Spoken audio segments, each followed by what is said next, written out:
Everything okay? Do I need to answer any of your You questions? don't have to answer anything, dude. Okay. You don't have to. Lucky you stand here all day. I get paid either way. Can you go ahead and finish your job so I can carry on? What's up with the anger, dude? I'm not angry. You're not angry? You always talk to Stand here all day. I get paid either way. That is not a line from a movie script. That is a San Francisco Police Department canine officer, badge partially obscured, responding to a man who simply asked if he was required to answer questions. Picture a parking lot outside a Hawaiian barbecue restaurant in Millbrae, California. Ordinary, beige, forgettable. And now, finish your job picture it as a so I can courtroom carry on. with no judge, no jury. I'm not angry. Only one man's silence on trial. I'm not angry. That is the visual you need to hold on to, because everything that follows happened inside that single frame.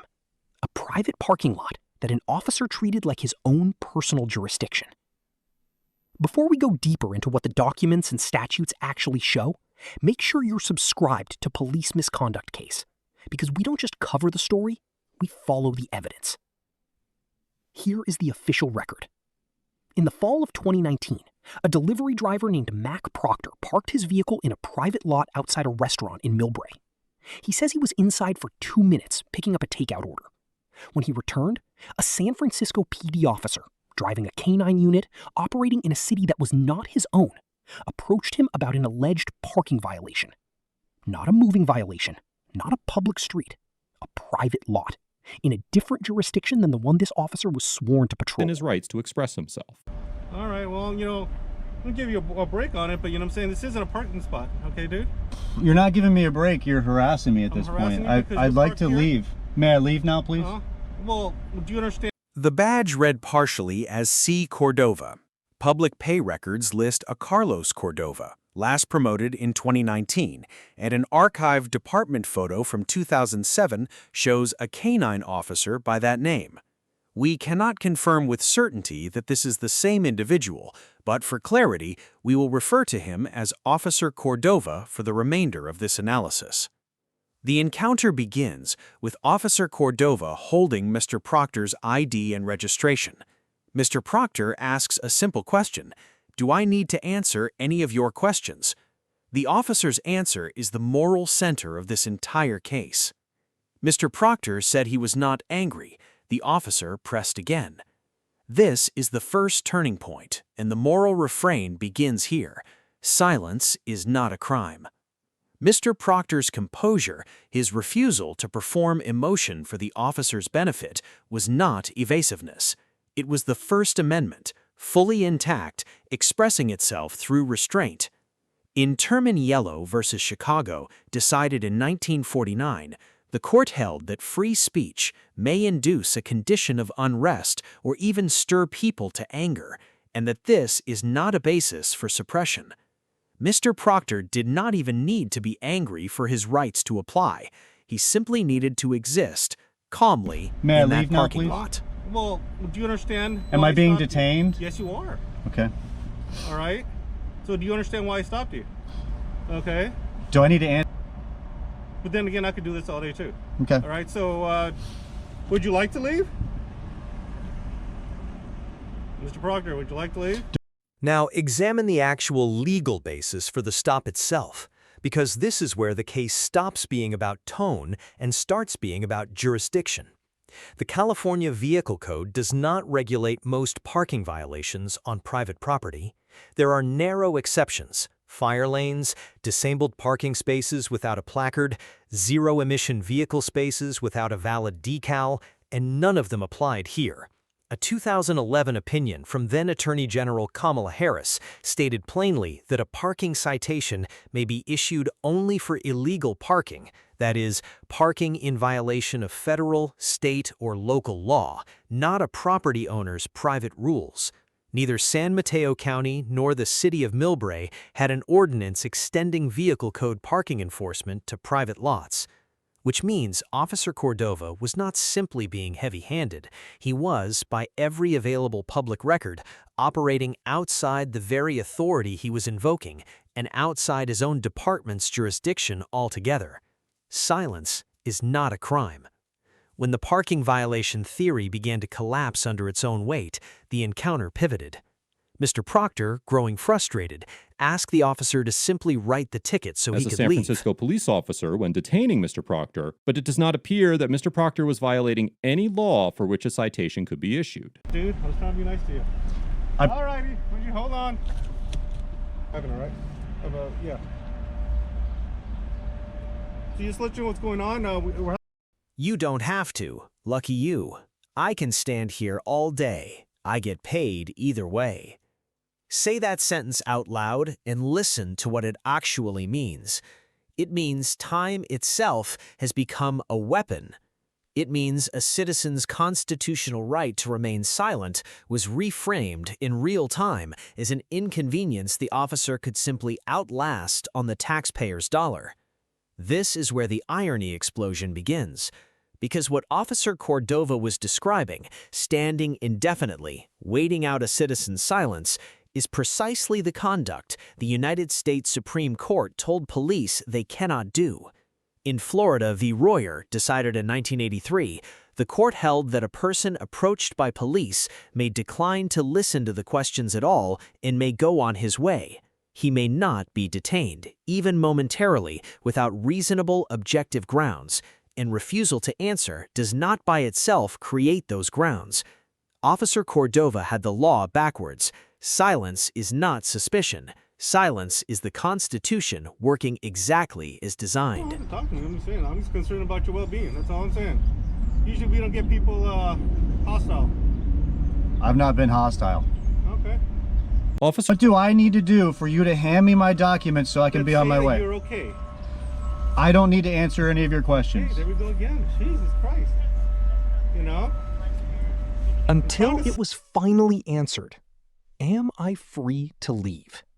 And here is your ticking clock moment, because this is where the story stops being a parking dispute and becomes something closer to a thriller about how easily a routine stop can be stretched into an unlawful detention. How long can an officer legally hold a citizen hostage to his own paperwork before a 2-minute parking stop becomes an unconstitutional seizure? The Supreme Court answered that question too. In Illinois v. Caballes in 2005, the court ruled that an otherwise lawful stop can become unlawful if it is prolonged beyond the time reasonably required to complete its mission. 4 years later, in Arizona v. Johnson, the court added that a stop communicates to a reasonable person that they are not free to leave.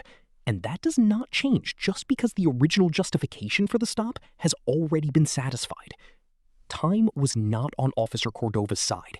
It was his weapon. When Mr. Proctor asked to leave, the officer reframed his calm refusal to answer questions as anger. What's up with the anger, dude? I'm trying to say that... You're trying to display your power to me right No, now. I'm concerned about it. Is there a problem to be concerned about another human being? You have no reason to be concerned about me. So it's okay then. the officer, Mr. Proctor started his vehicle and drove away from the scene without further incident. Mr. Proctor told me that he didn't file a complaint because he felt a sense of urgency to leave the encounter as quickly as possible, so he wasn't able to get the officer's name at the time. Instead, Officer Cordova told him he was now waiting on another officer to bring a citation book from across town. Communication with him and get on with my day. He was costing me money, you know, that he was willing to go through such great lengths as to have somebody else bring a cite book to him from across town. I was like, this guy's crazy. What is he going to try and do here? Because he's not got some criminal. Overall, Officer Cordova gets an F for enforcing parking violations on private property, unnecessarily extending the length of the stop, and for questioning Mr. Proctor's mental health merely because he chose to remain silent. Officer Cordova's tactic... And then came the second pivot, the one that should concern every viewer far more than a parking dispute ever could. The officer began questioning Mr. Proctor's mental state. I'm concerned about your well-being. Is something wrong? We don't usually get people this hostile. Mr. Proctor had not raised his voice. He had not threatened anyone.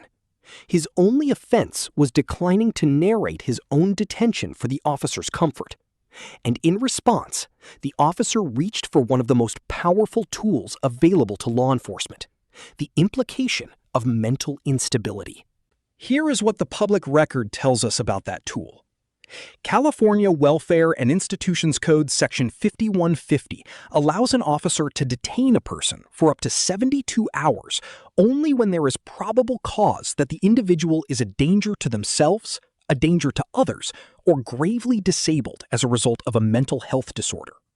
Section 5250 allows for extended involuntary treatment under similarly narrow conditions. Mr. Proctor met none of these criteria. He was calm, he was coherent, he was, by every observable measure, the most stable person in that parking lot. San Francisco's own police commission established a crisis intervention team framework back in 2011, built on the Memphis model, which explicitly emphasizes de-escalation through time and distance, giving space, not closing in. As of September 2019, over 95% of SFPD officers had completed a 10-hour version of that training. What we cannot determine from public records is whether Officer Cordova was one of them. What we can determine is that nothing in his conduct on that recording reflected it. Silence is not a crime. This is the unanswered question this case leaves behind, and it is bigger than one officer in one parking lot. Tarnish the credibility of his mission to free the parking lot traffic of obstruction, and this type of conduct only serves to erode the public's confidence in their local department. Mr. Proctor gets an A+ for invoking his right to silence peacefully and efficiently, refusing to allow the officer's conduct to affect him emotionally, and maintaining a calm and collected demeanor throughout the interaction. There are serious implications associated with being accused of mental instability, especially if the accusing party is in a position of authority. For most of us, it is impossible to predict how we would react to such allegations, and it is safe to assume that there is no appropriate reaction to be had in that scenario. Overwhelming denial of the officer's claims may have led to further validation of the officer's suspicions, and admitting that you're feeling agitated and angry may invoke officer safety concerns. This is why Mr. Proctor's decision to remain uncompromisingly silent and emotionless was the best course of action for this interaction. Mr. Proctor is not a First Amendment auditor, and although he does have a YouTube channel, the majority of its content has nothing to do with law enforcement. The fact that Mr. Proctor does not regularly interact with the police proves his ability to remain calm and navigate this encounter with precision and poise to be that much more impressive. The only thing that this interaction is lacking is accountability, but it is difficult to We fault want you to go to the source material yourself. Pull up Florida v. Royer, 460 U.S. 491, and Illinois v. Caballes, 543 U.S. 405. Both are publicly available through the Supreme Court's own archives and through Cornell's Legal Information Institute. Read the actual standard the court set for how long a stop may lawfully last. Then ask yourself this question and answer it in the comments. If the officer in this footage had been in his own jurisdiction, enforcing an actual ordinance, would 12 minutes of silence have ever been treated as cause for a mental health hold? If this case raised more questions for you than it answered, that is the point. Like this video, share it with someone who still thinks silence is suspicious. Subscribe to Police Misconduct Case and turn on notifications, because the next case is already on file, and we follow the evidence all the way to the end. Accountability did not fail because the law was unclear. It failed because the burden of pursuing it fell entirely on the person who had already done everything right. Mr. Proctor's conduct here deserves to be studied, not just sympathized with. He invoked his right to silence without performing outrage. He did not validate the officer's accusation of anger, and he did not validate the accusation of instability either, because doing either would have only deepened the trap. He simply repeated one question, calmly.